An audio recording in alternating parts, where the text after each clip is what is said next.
Alrighty, so 1998 Ford Ranger, part 3 of the upper shock mount rear patch weld.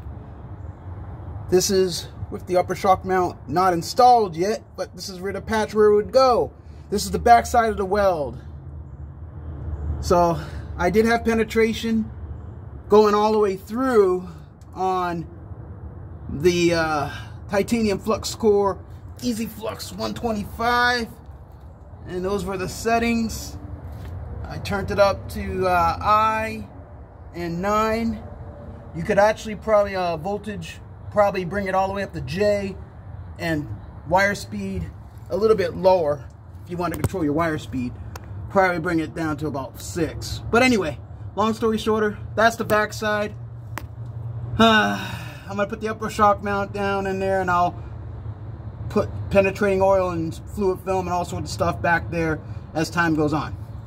So I'll show you, bring it to the front of the weld. So there it is, right there. It's not pretty, but the upper shock mount will hold it, and we'll see another 25 years if that weld is still in place. If I have the truck for 25 years. Okay, on to the next.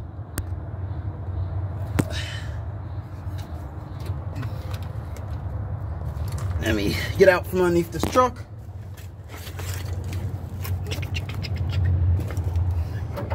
All right, so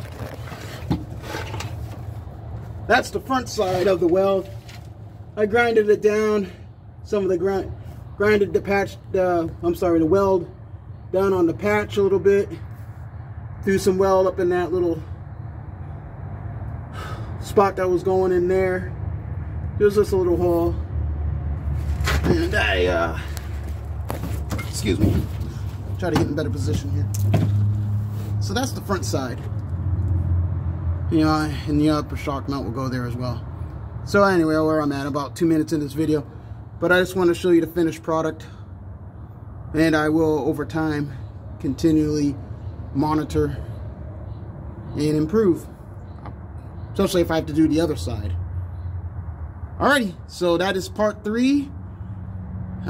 Total time doing this process was about an hour from part 1, 2, and 3. Probably if I add up all the links. Alright. You guys can do this. I do this. This is in dedication for guys and gals like you who are do-it-yourselfers, who get out there and get it done. And I'm inspired by you all. So you guys have a great Ablecraft day.